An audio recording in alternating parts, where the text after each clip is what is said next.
오늘 우리에게 주시는 하나님의 말씀은 사도행전 18장 18절에서 13절까지의 말씀입니다.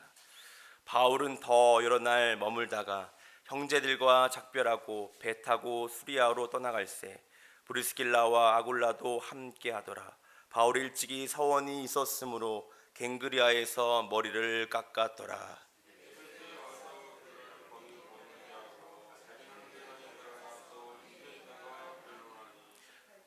여러 사람이 더 오래 있기를 청하되 허락하지 아니하고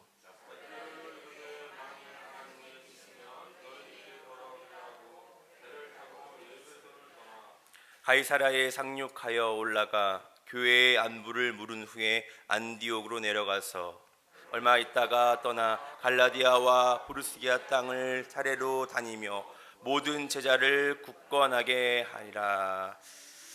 아멘. 이런 말이 있습니다. 제가 몇 번 말씀드린 적이 있는데 인생은 영어 알파벳 B와 D 사이의 C다라는 말이 있습니다.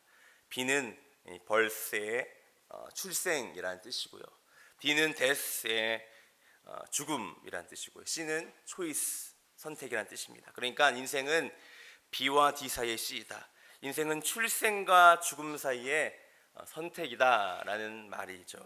그렇습니다. 우리는 세상을 태어나서 죽을 때까지 끊임없는 선택을 하고 살아갑니다. 하루에도 수십 번씩, 수백 번씩, 수천 번씩 선택을 하고 그 선택의 결과에 따라서 지금 내 모습이 이제 이루게 된 것이죠. 오늘 이 새벽에도 우리가 잠을 선택할 것인지 예배 나갈 것인지 선택한 것이죠. 물론 하나님의 강권적인 역사하심이 있었지만 그것을 받아들이고 선택할 수 있는 것은 바로 자유의지라는 것이죠. 우리는 잘 선택해야 될 줄 믿습니다. 우리 모두에게는 하루에 24시간이라는 시간이 주어집니다. 시간의 물리적인 양만 놓고 보면 모든 사람들에게 공평하게 주어지는 것이죠. 하지만 그 시간을 어떻게 사용하냐에 따라 그 사람의 인생과 방향성이 달라지게 됩니다. 내가 놓여진 환경 속에서 주어진 시간을 어떻게 사용하냐에 따라 삶의 모습이 완전하게 달라진다라는 것입니다. 다르게 말하면 날마다 어떤 선택을 하느냐에 따라 우리의 삶의 형태가 결정되어진다라고 해도 과언이 아닙니다. 이것을 가리켜 우선순위의 문제다라는 것을 이야기하고 있습니다. 우리의 인생에 있어서 얼마나 가치 있고 중요한 일을 또한 그것을 어떻게 선택하냐에 따라서 우리의 인생이 달라진다라는 것이죠. 특히 우리 믿는 사람들에게는요, 우선순위를 잘 설정해야 될 줄 믿습니다. 하나님이 기뻐하시고 원하시는 그 일을 선택해야 될 줄 믿습니다.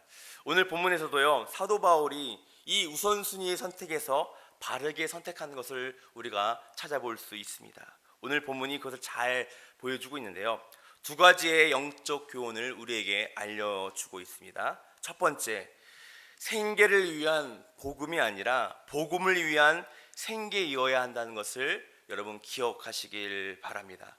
오늘 본문은 사도 바울이 고린도에서 선교 사역을 잘 마친 후에 다른 지역으로 이동하는 장면을 우리가 보여주고 있습니다. 바울은 고린도에서 1년 6개월간 머물면서 복음을 전하고 또한 제자들을 양육했던 것을 우리가 볼 수 있습니다. 그리고 이제 때가 되었기에 판단해서 다른 곳으로 이제 이동하려고 하는데 이제 브리스길라와 아굴라 부부가 그를 따라 나선 것이죠. 본문 말씀 18절 말씀을 보시길 바랍니다. 바울은 더 여러 날 머물다가 형제들과 작별하고 배 타고 수리아로 떠나갈새 브리스길라와 아굴라도 함께 하더라. 바울이 일찍이 서원이 있었으므로 겐그리아에서 머리를 깎았더라. 브리스길라와 아굴라 부부는 바울이 고린도에 있었을 때 처음 만난 사람들입니다. 바울은 천막을 만드는 일을 하면서 생계를 유지해 갔는데 이 부부 역시 천막을 만드는 일을 감당하고 있었습니다. 그래서 그들이 일을 함께 하면서 복음을 전한 사역을 함께 한 것이죠. 바울이 때가 되어서 거처를 옮기게 되자 이 부부 역시도 그를 따라 나선 것입니다. 여러분, 이것은 결코 쉽지 않은 결정입니다. 이 부부는요, 원래 어제 말씀도 담임 목사님께서 말씀했듯이 로마에서 살았었는데 로마 황제가 이제 추방 명령을 내리자 어쩔 수 없이 고린도에 와서 정착한 사람들입니다. 그동안 고생해서 삶의 기반을 잘 이제 다져놓았는데 이런 것을 다 한 번에 포기하고 바울을 따라 나선 것이죠. 이렇게 이들 부부는요, 바울을 따라 나선 그 이유는 무엇입니까? 삶의 우선순위가 바로 복음이 있었기 때문에 이 바울을 따라 나는 것입니다. 그들의 생업보다 복음이 더 우선되어졌기 때문에 바로 복음을 선택했던 것입니다. 그들은 바울의 복음 사역이 하나님의 기뻐하신 일이 확신이 있었기 때문에 그 사역을 돕기 위해서 모든 것을 다 접어놓고 그 복음을 따랐던 것입니다. 저와 여러분 역시 생계보다 복음이 더 우선순위 되어지길 간절히 소망합니다. 이 말은요, 생계를 위한 직장이나 사업을 내려놓아야 한다라는 뜻이 아닙니다. 직장을 다니고 사업을 하면서 우리가 살아가야 할 그 이유와 목적을 명확하게 해야 한다는 것을 여러분 믿으시길 바랍니다. 하나님의 기뻐하신 일인 이 복음을 받아들이는 삶을 위해서 우리는 그 생계를 이어가야 한다는 것을 여러분 기억하시길 바랍니다. 생계를 위한 복음이 아니라 복음을 위한 생계가 되어지시길 주님의 이름으로 축복합니다. 두 번째, 안정적인 환경보다 하나님의 뜻을 더 우선순위 여기시는 저와 여러분 되시길 간절히 바랍니다. 바울은요, 이제 고린도를 떠나서 이제 에베소로 가려고 하고 있습니다.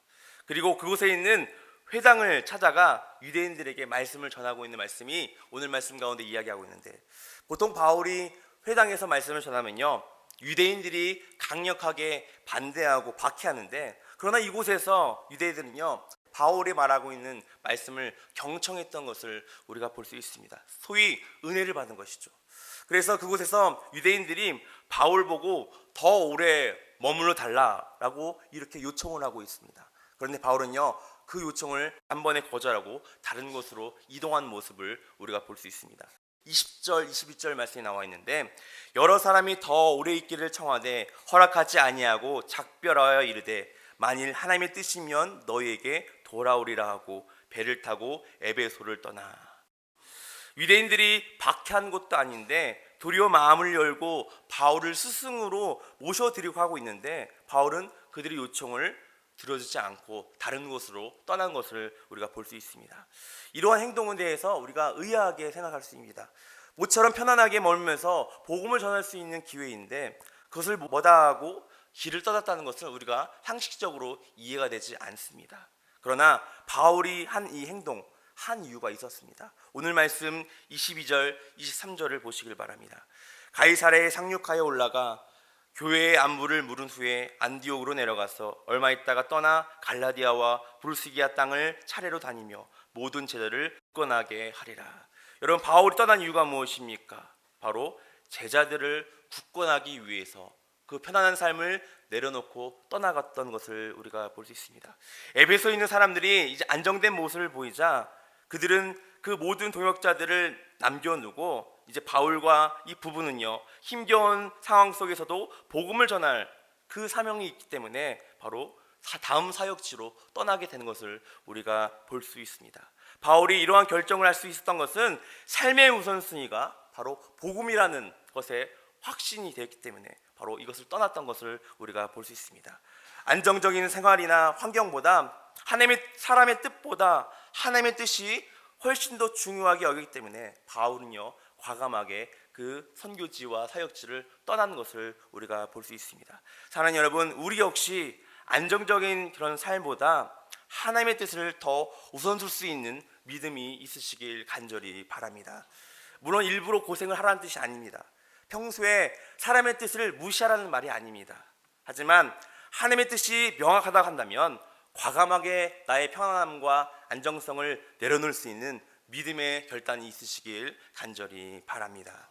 사랑하는 여러분, 복음을 위해서 내 삶의 방향성과 순서를 바꿀 수 있는 그러한 하나님의 중심의 삶을 살아갈 수 있는 저와 여러분들의 삶이 되시길 간절히 기원합니다.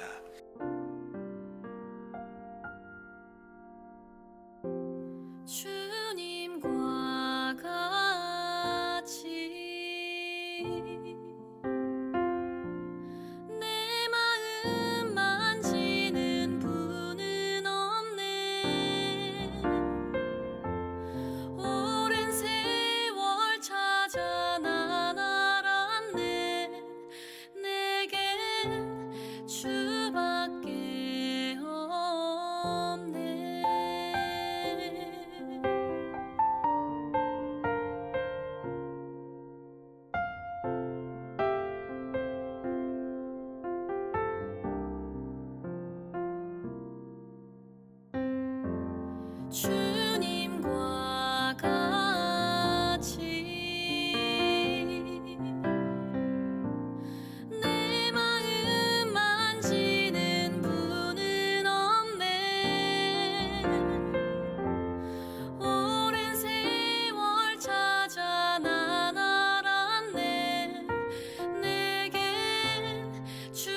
去